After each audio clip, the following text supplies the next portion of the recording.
As if to say, are you kidding me? Another opportunity. 65. Oh, the number 4 seed. Keeps missing the double for this. He's hit 4 perfect legs this year. That's joint. He could have had bucket loads of them this year. He has got 4.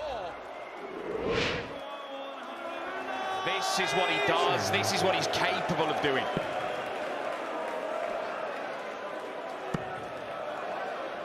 Fair play to Ryan, sticking to the task. And he fires back. Darts, once known mostly as a fun game, merely a pub one, has evolved over the past decades into a fully grown sport among the fastest growing ones.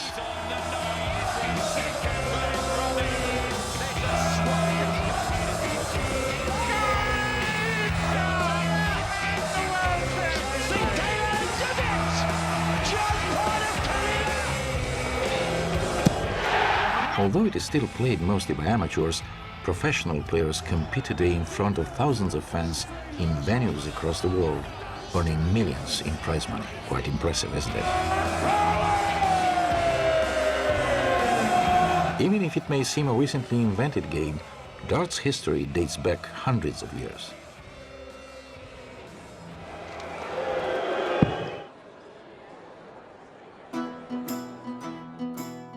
In fact, its origins are to be found in England of the 14th century, when archers, while taking a break on the battlefield, used to kill time by throwing spearheads at wine casks that had been turned on the side. So it started off as a war game closely linked to drinking habits. Eventually, the barrels were replaced by tree trunks as a target, with the rings on the trunk's cross-section being the inspiration for the rings we see on the dartboards today. However, the modern game of darts actually stems back to France, sometime in the 19th century. In England, darts originated as a fairground game. Eventually, it has been brought into pubs and soon became a favorite pastime. The darts, as well as the dartboards, evolved from the ones used in fairground games. A carpenter, Brian Gamlin, is generally credited as the inventor of the numbering system used on modern dartboards today. In the late 1880s, he came up with the 1 to 20 number sequence that is still displayed on dartboards all these years later.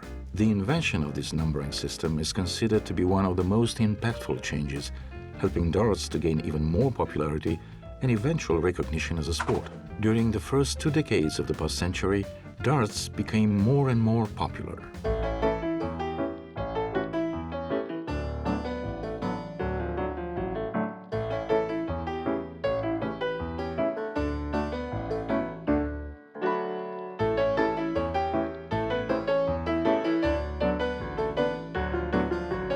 In 1925, the National Darts Association was formed in order to put together formal rules for the game, and in 1927, the NDA organized the Individual Darts Championship, sponsored by News of the World, a popular weekly tabloid.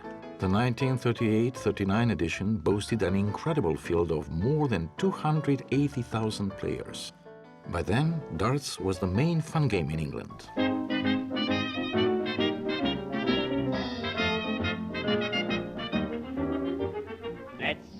Jolly old game of darts, bing!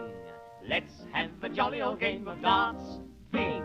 First you get a double, then right off you go. But you needn't trouble if you don't know how to throw. So let's have a jolly old game of darts, bing!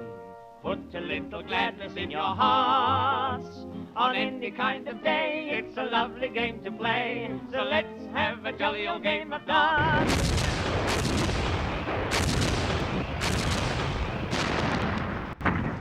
The Second World War affected all sports, including darts, with competitions being either cancelled or suspended. However, many troops took the game up as a pastime, thus emulating its origins. British troops would share the game of darts with many of their allies from America, Australia, and New Zealand. After being introduced to it, these servicemen and women would then take darts back home with them and help the game spread globally.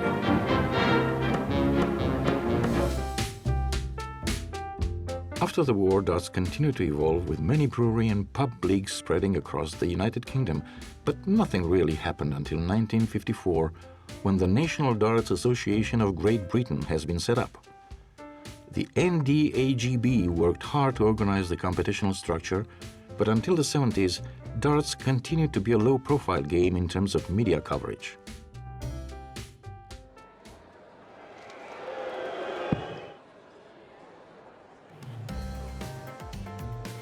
The golden era of darts would follow in the 1970s and the 1980s, with the British Darts Organization established in 1973 and taking over the governance of the sport. Led by Ollie Croft, the BDO brought in sponsors such as Guinness and regular television coverage by BBC, thus turning the game into one that attracted international attention. Once again, ladies and gentlemen, the television authorities.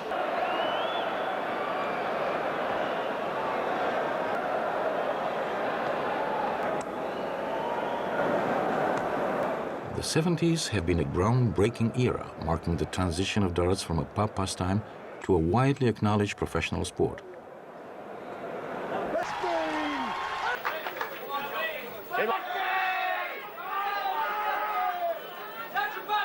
Best of order, please, once again.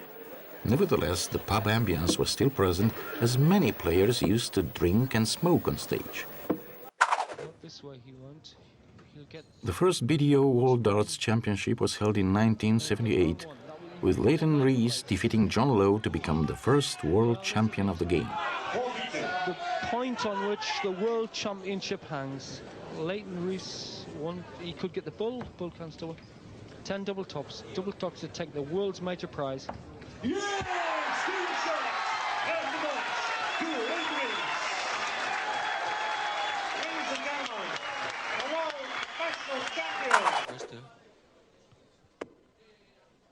Bullseye. Played the percentage shot. 89. In 1983, more than 8 million television viewers watched Keith Deller defeating Eric Bristow in the final. Double 12 for the title.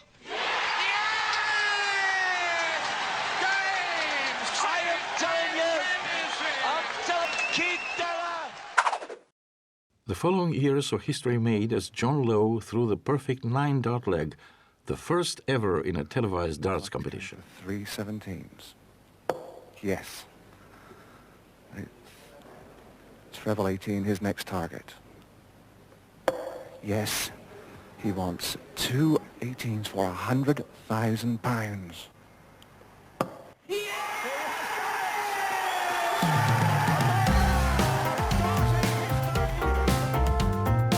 The BDO's flagship event, the World Championship, became a highly anticipated annual show attracting large crowds and television audiences. The 1980s saw an unprecedented surge in popularity of darts with the emergence of household names such as Alan Evans, Cliff Lazarenko, and several iconic players including John Lowe, The England captain. Jackie Wilson, Double 10. Phil Taylor,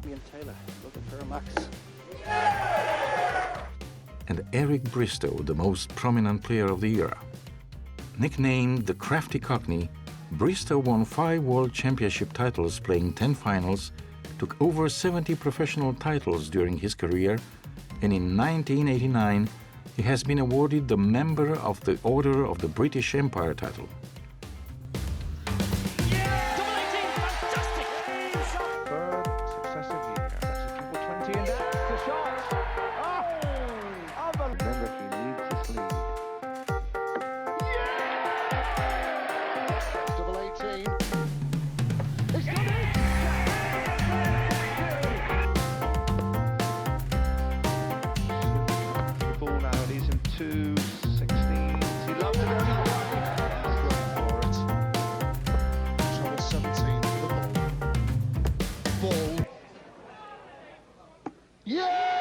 In 2005, Eric Bristow has been inducted in the Professional Darts Corporation Hall of Fame.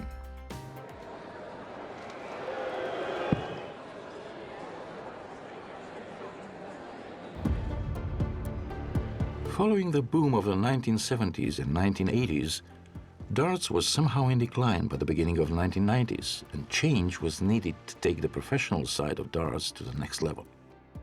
Really, you're putting your reputation on the line every time you go on a stage. And we did have a few players that got up on TV and were drunk, which is stupid. And all of a sudden the sponsors said, well, we've had enough of darts now, and started to pull out. Within 3 or 4 years, we went from 15 or 16 tournaments a year to 2. All of a sudden, the brewery deals were going down to 40 shows a year, so it's my income, it's my livelihood. Our managers were obviously getting concerned. So these managers got together with the manufacturers and the players. We've got to do something. We just asked Ollie 12 free questions, really. We said, can you guarantee us more than 2 tournaments? And he said, no. Would you mind if we'd done our own TV tournament? He said, yes. And then the next question, well, okay, if we do our own TV tournaments, right, what would happen? And he said, we'd ban you. It came to the point where we had to stand up.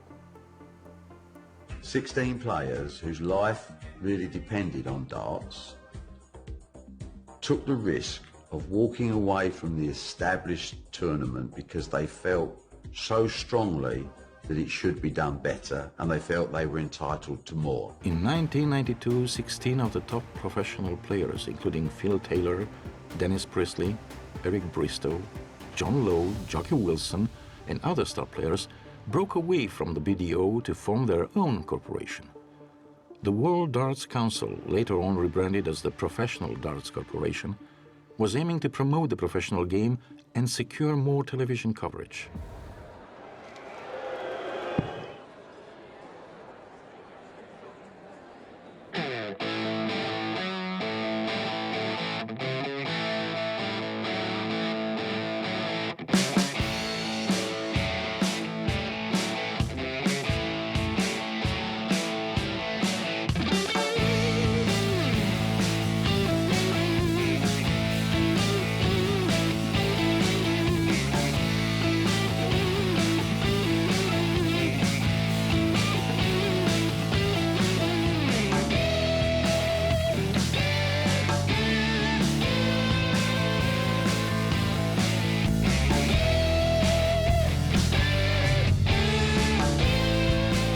Nowadays, PDC is regarded as the world leader in darts, running a multi-million-pound tour of professional events each year, with extensive live coverage of its playoffs by many broadcast partners, including Sky Sports and ITV.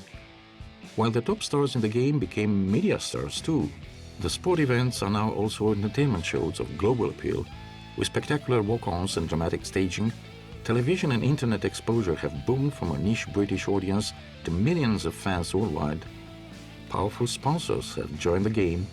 Prize money have skyrocketed from the £3,000 that Leighton Rees pocketed for the first world champion title back in 1978 to a staggering £500,000 nowadays, while both PDC and the World Darts Federation, successor of the BDO, stage an array of annual events all over the world. This evolution unfolded from the mid-90s to the present day, and key to it are some exceptional players that became public icons.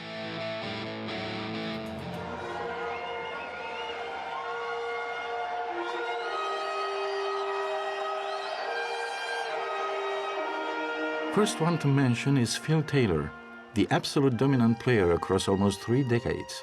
He won his first major title in 1990 and the most recent one in 2017. And now, ladies and gentlemen, from Stoke-on-Trent, England, it's time to meet a legend. Ladies and gentlemen, dominating the world of darts for over 3 decades, the winner of over 100 televised finals, ladies and gentlemen, for the very final time, it's time to meet the record-breaking, history-making, 16-time the champion of the world.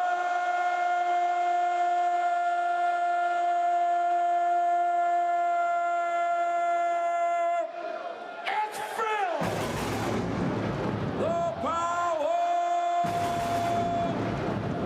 Taylor.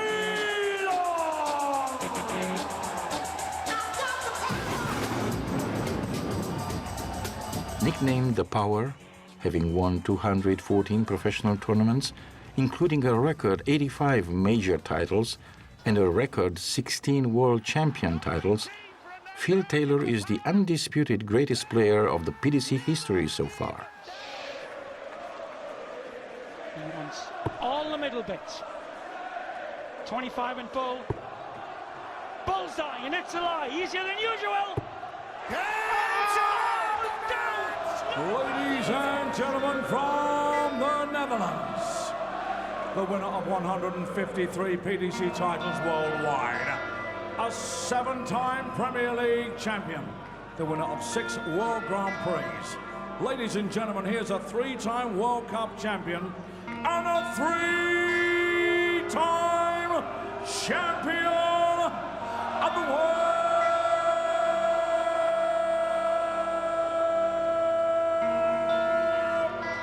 It's mighty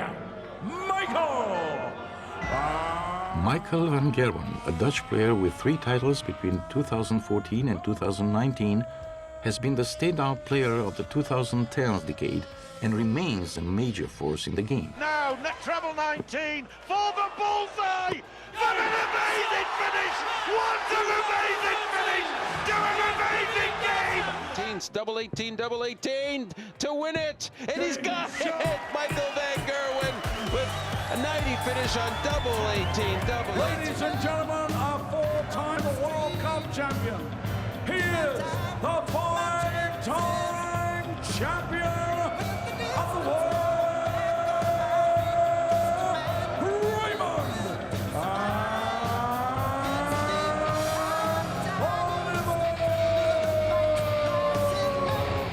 Raymond van Barneveld, another Dutch, is one of the few players to have won both the BDO and the PDC World Championships. 4 times BDO champion to end the greatest year of his life. Why would you require 40? Tops he wants. And he gets it! Barneveld is the champion of the world! He goes Arvista's 5-title record! What a player! Gary Anderson, his back-to-back wins in 2015 and 2016 confirmed his place among the modern greats. And it's glory, Gary Anderson! And the Alexandros, it was so tight. But in the end, it's Anderson. It's Gary Anderson. Adrian Lewis, 2 times world champion in 2011 and 2012. To the best 9! Yes, he's done it! Flustered. Look how firmly the darts are going in now. Well, they just needed to warm up, I guess. Big final. In the 2020s, a new generation of champions emerged, including Peter Wright, 2 times world champion. Bigger than this. And this time, Peter gets it right. Second 9 darter on the nose! Dorian Price and Michael Smith, each of them drawing millions of dedicated fans. Ladies and gentlemen, the dream maker, Dimitri van der. In recent years, darts had witnessed a remarkable emergence of young players who have made their mark on the sport. Dimitri van den Berg, the Belgian winner of the PDC World Youth Championship in 2016, winner of the World Match Play in 2020, defeating Gary Anderson in the final. But it's surely about to be the biggest night in the history of this young man. It's Dimitri van den Berg makes darting history. Nathan Aspinall won his first major title at the UK Open in 2019 and reached the final of the PDC World Championship in the same year. He done it! And what a way to win! That is a star's way to win a tournament. Reigning champion of the world.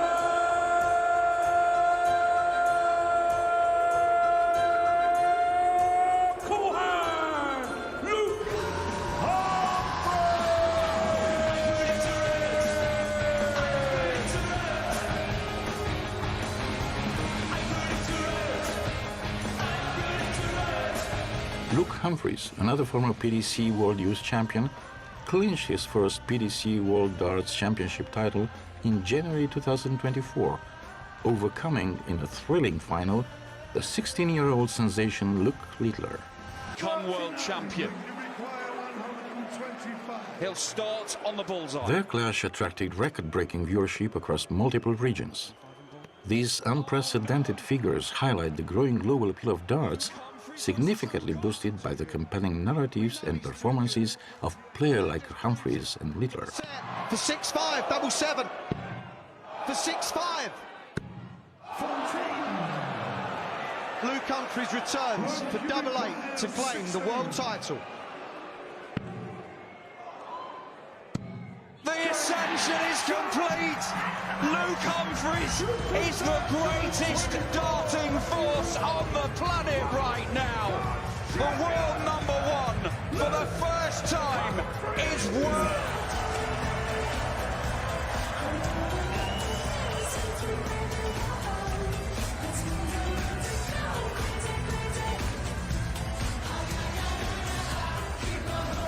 Luke Littler is an emerging young star in the world of darts, and his rise has been marked by impressive performances in both youth and adult competitions. He made a significant impact in the youth darts circuit, competing in prestigious youth events and dominating many of the youth competitions. For David Hatter. Littler. Before transitioning to more prominent stages, Littler captured major titles in both the BDO and World Darts Federation's youth systems. Luke Littler is going to get championship darts. The 16-year-old to complete a sensational tournament, a sensational story. It is a dream debut in the desert for Luke Littler. He began competing against adults while still a teenager, and his transition from the youth circuit to senior darts was swift. Nicknamed the Nuke, Littler won his first senior title at age 14. Now 17, he is currently ranked world #2, and he's the reigning PDC world champion, the youngest one in darts history, after having won the 2025 PDC World Championship. This generation's special talent beats the great Michael Van Gerwen. Luke the Nuke Littler. Ladies and gentlemen, the moment we've all been waiting for as we crown our champion, receiving £500,000, the incredible Sid Waddell Trophy, as for the very first time in his career, we crown him the Paddy Power World Darts Champion. Ladies and gentlemen, Luke the Nuke Littler!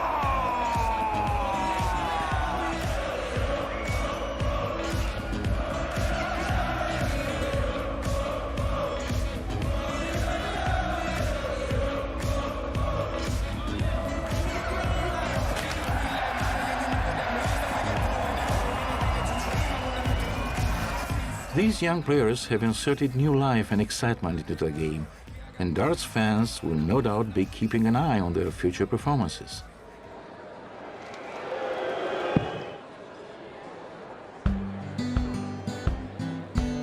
In the 1930s, darts was quite a cult in Britain, and not only among men, but among women too. After Her Majesty the Queen has tried it publicly, closely defeating His Majesty the King, the office of the British Darts Council was flooded with requests from women asking where they could obtain darts tuition. However, for a long time after the war, competitional darts has remained a predominantly male affair. Not until the mid-70s, when the British Darts Organization has been founded, were women darts taken as seriously. The BDO first ran women's singles in the 1979 British Open. Players like Maureen Flowers, one of the first famous women darts players, helped elevate women's darts in the 1970s. Known for her skill and charismatic personality, Flowers was the first woman to compete in a televised darts tournament. Despite the increase in competitions available to women during the late 70s and early 80s, there hasn't been enough interest shown by TV companies or sponsors. Thus, the earnings for women were low compared to those of men, and this continues to be the case to this day. The World Darts Federation, established in 1976, became instrumental in organizing international competitions, including events for women. This helped push darts for women into the global area. In 2001, the BDO organized the first Women's World Darts Championship, which was won by England's Trina Gulliver, who was to become the first female star of the game.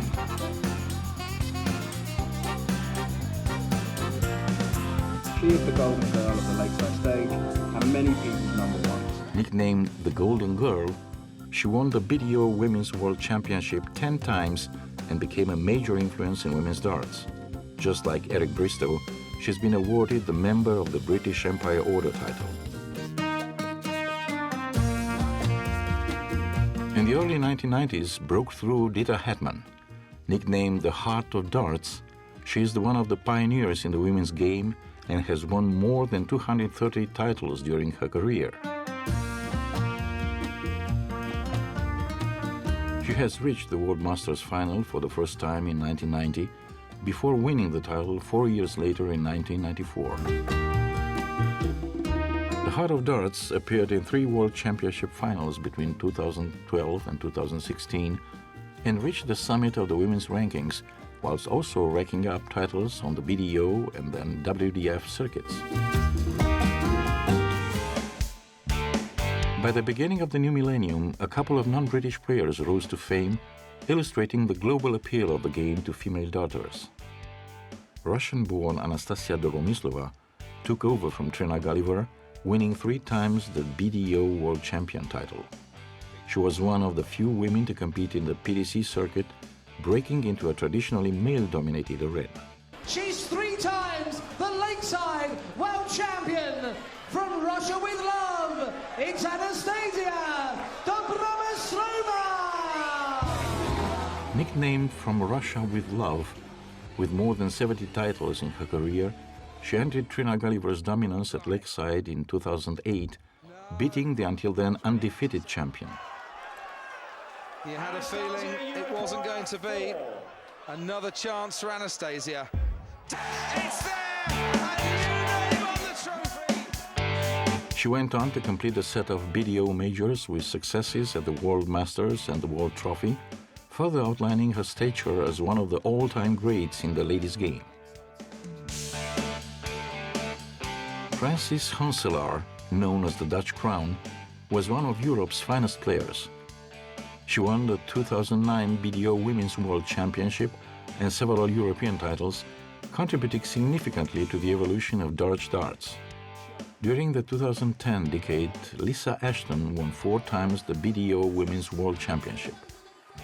Known for her high scoring and consistency, she was the first woman to win a PDC Tour card, allowing her to compete alongside men on the PDC Tour. And Lisa Ashton finally gets the job done and wins. Now with a career haul of more than 100 titles, Ashton continues to regularly compete on both PDC and WDF circuits. The emergence of the PDC and with it a professional darts circuit has led to an increase in both exposure and opportunities for women in darts. In 1978, former world champion Leighton Rees said, "I think we'll soon see the time when the world men's champion will lose to a woman." Well, in 2019, Fallon Sherrock made headlines worldwide, being the first woman to defeat a man in the PDC World Championship. And Fallon Sherrock smashes the glass ceiling and wins at the World Darts. And not just one, but 2. The bullseye to beat Silovic. And sensation at the Alexandra Palace. She's done it again. Fallon Sherrock. She made... Her victories at Alexandra Palace sparked a media frenzy rarely seen in the darting world, got her a nickname, the Queen of the Palace, and an MBE title. Her success brought unprecedented media attention to women's darts and inspired many young players. Look at this! Now with more than 75 tournament wins in her darting CV, Sherrock continues to achieve more milestones for women playing in the PDC system. 20 and tops. With her more than 75 titles to her name, Aileen de Graaf is a fierce competitor in the women's game and has the resume to back it up. Her biggest success to date came in 2015 when she beat Lisa Ashton in a last-leg decider to lift the prestigious World Masters title. In more recent years, de Graaf has also enjoyed runs to the finals of the 2022 Women's World Match Play and 2023 WDF Women's World Championship. Few players have made as quick an impact in the women's game as Mikuru Suzuki. She made her debut in the 2019 BDO World Championship, which she won without even dropping a set, and became the first player from outside Europe to win a women's world title. The following year, she retained her crown with a victory over Lisa Ashton in the final. Nicknamed Miracle, Suzuki is an immensely popular player in the game and regularly competes on the Women's Series and WDF tours. Most recently, Bo Greaves quickly established herself as one of the best ever female darts players and is now widely regarded as the best in the world.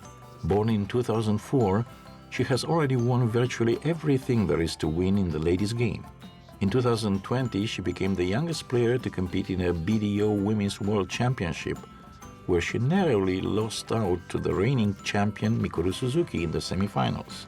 After a break during the pandemic, the Women's World Championship returned to the lakeside in 2022, now under the WDF banner, and Greaves made more history as she won the title at the age of 18, becoming the youngest ever winner. Greaves continued to dominate the women's game in 2023, winning the Women's World Match Play on her debut, before successfully retaining her title at the lakeside to become a back-to-back Women's World Champion. Between 2024 and 2025, a few young female dart players have made significant impacts in the sport. At just 16 years old, Paige Pauling clinched the 2024 WDF Girls World Championship. In a commanding performance, she defeated Sophie McKinley in the final, making her a 17th WDF Youth Title of the Year. This victory underscores her dominance in the youth circuit and positions her as a rising star in darts. 18 years old Sophie McKinley showcased her talent by reaching the final of the 2024 WDF Girls World Championship. Despite her loss to Paige Pauling, McKinley's consistent performances throughout the year highlighted her potential in the sport. This for the title. Women's darts has experienced significant evolution in recent years, marked by increased participation, enhanced visibility, and greater integration into mainstream competitions. The establishment of dedicated tournaments such as the PDC Women's Series has provided female players with regular competitive platforms. Enhanced media coverage has brought women's darts to a broader audience, attracting sponsorships and increasing prize funds. This financial support has enabled female players to pursue darts professionally, contributing to the sport's growth and development.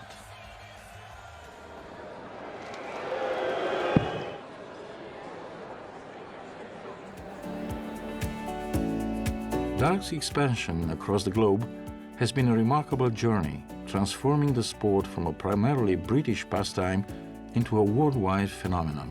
Both PDC and WDF have played key roles in expanding the reach of darts in and beyond Europe, engaging new audiences and promoting the sport in different regions. Also, the ever-growing number of televised and streamed darts events has been crucial in bringing the sport to wider international audiences while vastly increasing its fan base.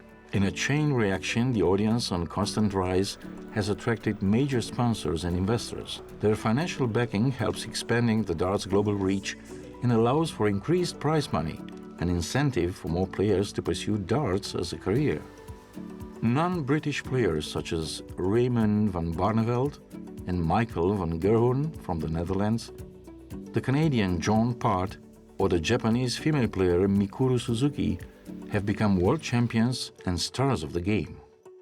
Playing darts since 1973, Singaporean player Paul Lim has won first of his many titles in 1980 when he was 26 years of age and has reached the WDF World Championship final in 2024 at age 70.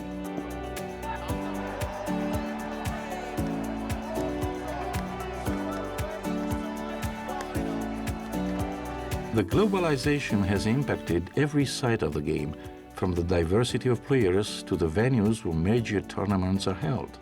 PDC's World Series of Darts hosts events in Australia, New Zealand, the United States, Germany, China, and Japan. Both PDC and WDF have developed regional tours in Asia, North America, and Europe, thus promoting the sport internationally and giving local players a platform to compete and qualify for international events. All in all, the world of darts is now a bustling and evolving one, open to new and exciting perspectives.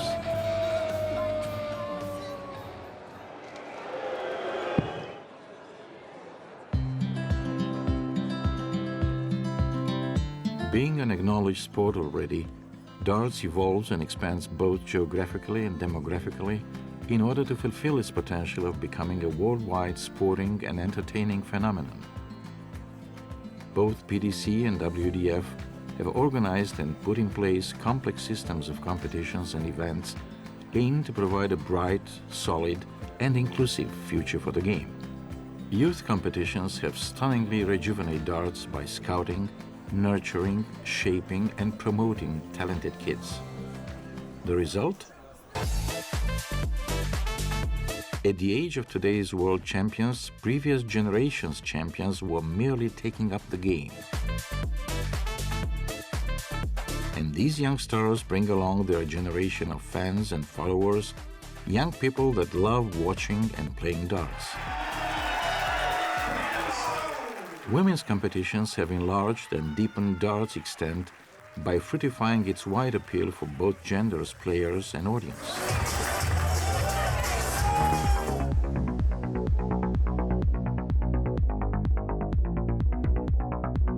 Moreover, the geographic expansion of the tours and events complex has enabled worldwide players to aspire to high-level performance and provided the opportunity for darts fans from around the globe to support their beloved game. On top of it, the digital era has opened new and uncharted grounds for darts globalization. For a better understanding of these developments, let's have some inside views from top players and officials, as well as from some European countries where darts was almost unknown just a few decades ago. Wow, there's a question. So much to do, right? I think if I go back a little bit first, when we first started looking at the WDF back in 2020, the ranking system was very low. There was no World Championships and there were no World Masters. So our first aims were those, to get the ranking system up and running, and COVID had a big interference with all of that as well, of course. Then get the World Championships and the World Masters. We've now had 3 World Championships and we've got a steady situation with that. We've had 1 World Masters and we're very hopeful that 2025 will bring us the next World Masters as well. Going forward, we would love to introduce 1, if not 2 more big tournaments in different places around the world. Where will those be? Who knows? But there's some conversations beginning to take place. So if you like, we're taking the next step of, we've got the base now, we have the solid base to work from, where do we go? So major competitions in other areas of the world would be great. I also think that we need to do some more work for our member countries as well. Our member countries are very loyal to the WDF, and I feel somewhere there's things that we can give back to the member countries, and we have to start working on those. So we started, or we will be starting in 2025 to arrange meetings that say, go on then, how do we take the next step? What are those next steps? So I guess the answer to your question was, yes, we'd love to get some more tournaments for the players, but also help the member countries. But how we do that is still, we would say, in the embryo stage. We are just starting to think about that. Our youth tournaments, so if I look at the World Championship, in 2024, we extended the World Championships to the quarterfinals. So we had 8 boys and we had 4 girls. The under-23s tournament is now part of the WDF as well. So every member country can now run under-23 tournaments. The winners from those tournaments can go to the World Masters. So we offer something for those players that are the champions of their tournaments around the world. The WDF ranking system, I think, is the consistency that we offer to every country that's a member of the WDF. So any country can come along and apply or put in an application to hold a WDF ranked tournament, which gives all of their players the chance to be on the ranking tables. I think as for the senior competitions, I think we need more television exposure, in my personal opinion. When you have the ADC Motor Super Series, where there's so many chances for young players to get their name out there. Television's a big thing. So if they're getting on TV and they're getting a chance to play there, they're attracting new sponsors. And I think the WDF need to do that as well. And what we try to do is to increase the sheer number of playing members in all categories, I think. Men, women, adults, also youth players, disabled players, in promoting it as much as we can and to use as much public space in terms of social media, in terms of coverage of TV, to reach more people, to get them involved into darts. And lately we started our school program to get darts as an official school sports into schools, to give all the kids the possibility to get in touch with darts in school.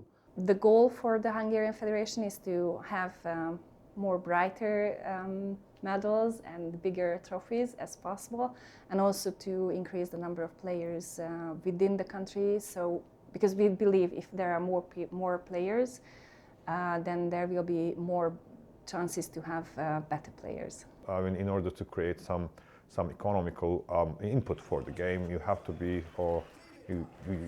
it should be on TV, basically. So it is not very easy to take any kind of an activity on TV. So you have to do some special agreements with the TV channels and some sponsors as well. That might be the solution for, making, turning back to your first question, that might be another thing to expand the game. Pe termen lung, obiectivele noastre sunt să creștem atât numeric, dar și din punct de vedere sportiv performanță. Ne dorim, bineînțeles, să aducem la toate categoriile jucători la campionatul mondial, să calificăm jucători acolo. Am reușit până în prezent să facem lucrul acesta la masculin. Ne dorim și la juniori și la feminin, precum și creșterea notorietății sportului. Vrem să ajungem ca cât mai multă lume să cunoască că există posibilitatea de a practica darts în România. Well, since I've started, they've always had like men's and women, but the ladies was normally like the furthest woman, and you had a little pot. The furthest woman would get £50 or £100. But there's always been like men, ladies. But over the years now, women have stood out.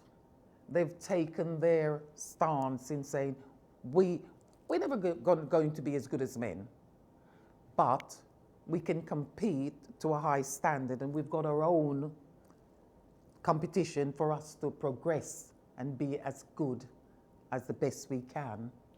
We have actually many women players when we compare the past days of the darts play, actually, because in Turkey there is an official federation, Turkish Bocce Bowling and Darts Federation, and it encourages youth and women players with its organization, under its umbrella, especially youth women players, girls are supported. I think the WDF have offered the ladies the chance. So prize money when we first looked at the WDF system was quite out of sync with regards to the World Championships, for example. I think, if I remember correctly, the Lakeside World Champion previously could win up to 100,000, but the Ladies World Champion was only 10,000. So we've addressed that balance. So our men's champion in 2024 won 50,000, our ladies champion won 25,000. So we've addressed that imbalance, if you like. I think just like most women in Iceland are like more scared to play, like to compete against the men, because often it's just mixed because there are so few women. I would love to do, and we only have the opportunity during private leagues in Bucharest, is to play against men.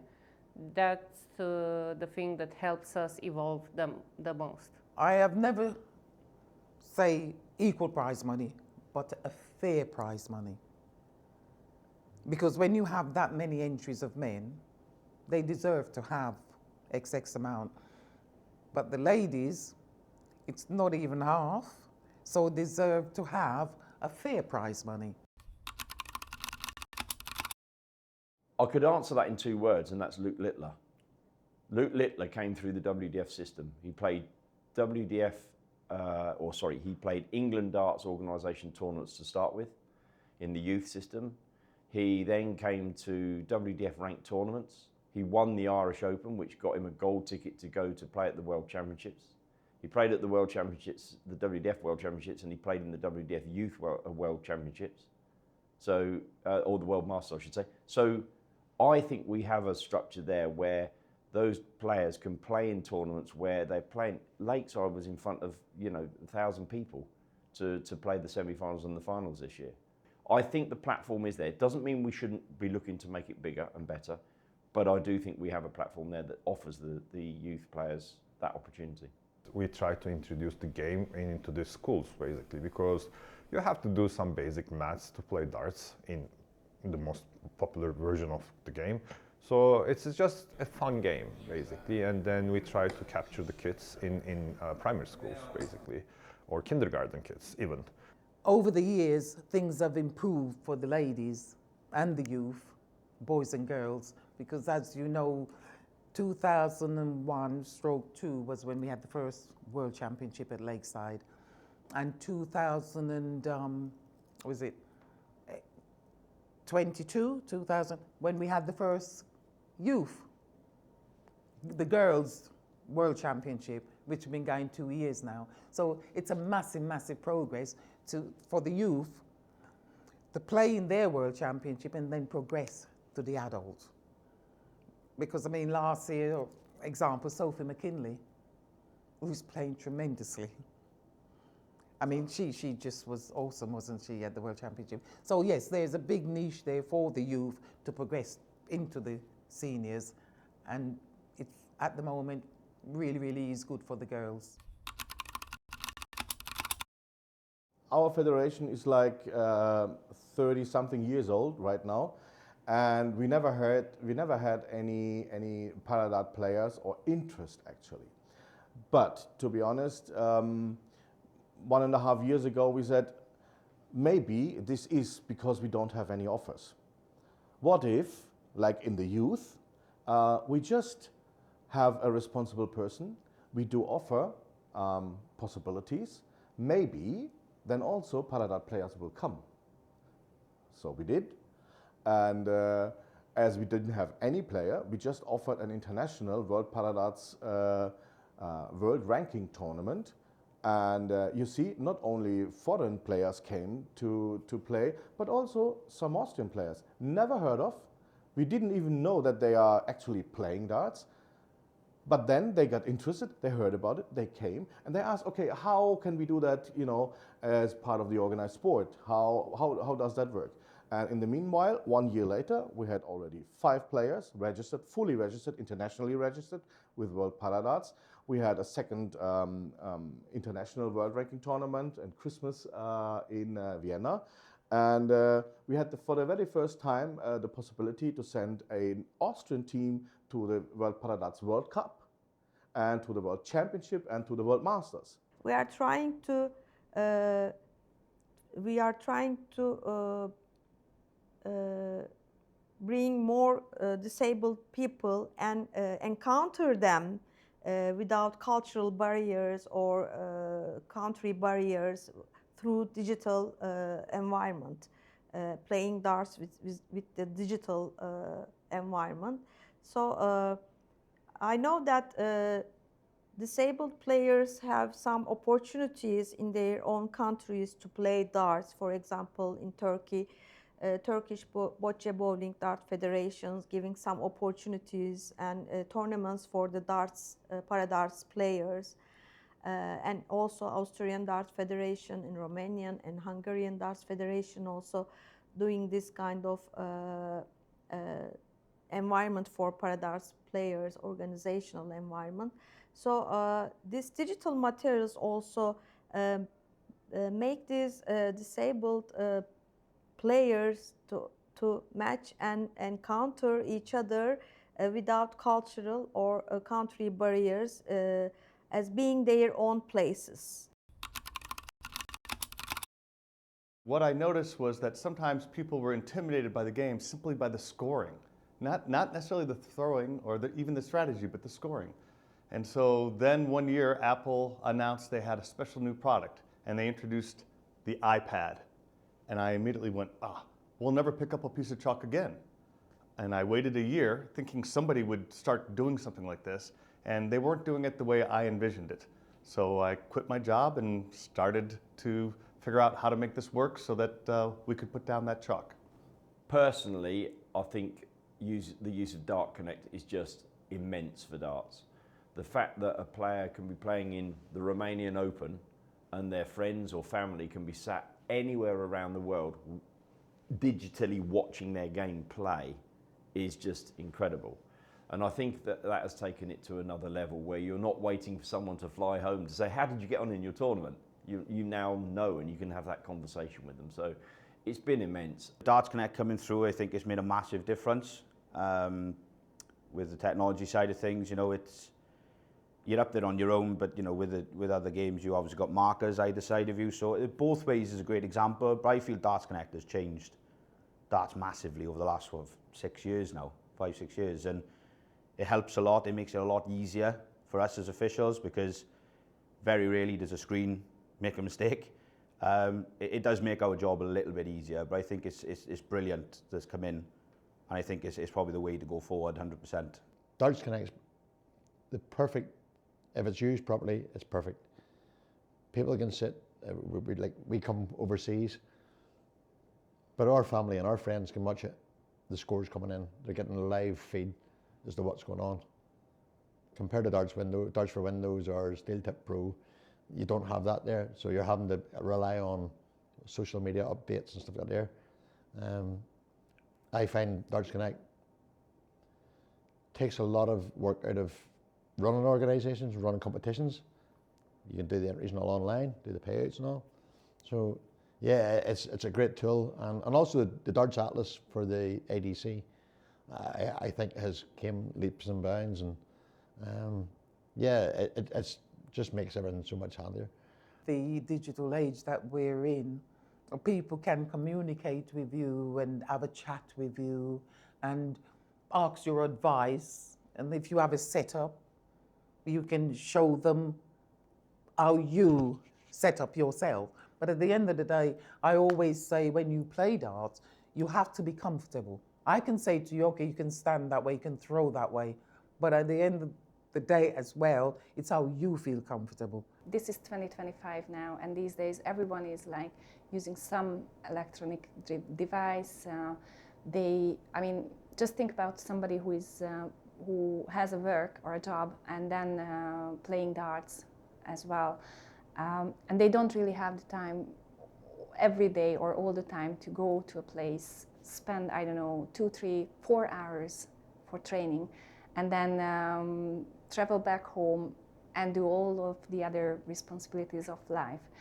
So this could be a very good solution. I'm not saying it would be very good to switch completely to the online world, but it would be a very good help to support the work and to gain back some time for the players. Mi se pare fantastic că încă de astăzi poți să joci darts cu un adversar de pe un alt continent. Dacă ești în vârful muntelui și ai internet și o țintă de darts, tu poți deveni jucător profesionist dacă joci și te antrenezi cu jucătorii mari din alte colțuri ale lumii. DigiDarts is, as its acronym is referring to the digital materials of the dart plays and developing these digital materials. This project's aim, one of the objectives, is to bring more youth and women and disabled people to this sports and make the sports more inclusive. Diversity is the main focus of this project. We all know there are almost no women playing darts. We have like a ratio of 1 to 10 women and men, roughly. We have not enough youth players, and we don't have enough paradart players. You know, if you compare it to the ratio in society, so they are underrepresented in our sports. It all started during COVID times, actually, because those were the days when nobody could play. At that time, we wanted to play darts. We wanted to connect other people, and we couldn't go out of our houses. We couldn't even go to our pub to play the game. And we were seeking for opportunities to connect players with each other. This project was mainly focusing on people who were home, who want to play with other people, but that thought brought in between some of the people who really cannot go outside anytime they want. The disabled persons, the underaged persons, girls and boys. And we have found that Erasmus Plus Sports Project. And then other friends of our dart community in Turkey found the Romanian Darts Federation and Hungarian Darts Federation. And then these two important organizations brought other two organizations, Iceland Disabled Darts Association and Austrian Darts Federation. So we became 5 partners to design a project for darts in the European-wide. We all had the same problem. We found together and said, let's do something together. And here we go. We founded this DigiDarts project, and we made a long list of things we want to achieve together with that program. Because, as I said earlier, cooperation is key to success. DigiDarts ne ajută să comunicăm mai mult și să atingem zona de tineret și dartsul feminin și paradartsul în țara noastră. Zone pe care, din păcate, până acum le-am neglijat pentru că nu am avut finanțele necesare. We are in the 21st century. We should optimize the possibilities we have and to move darts from like the 70s pub image where, you know, people drinking and smoking, you know, mainly white old men, further to a sport for all. That's very important. And to make it easier, the access, you have digital tools, like you have tablets with apps and programs. You have like online connection where you can like play at home, but again against somebody who's somewhere in Japan or in South Africa or wherever.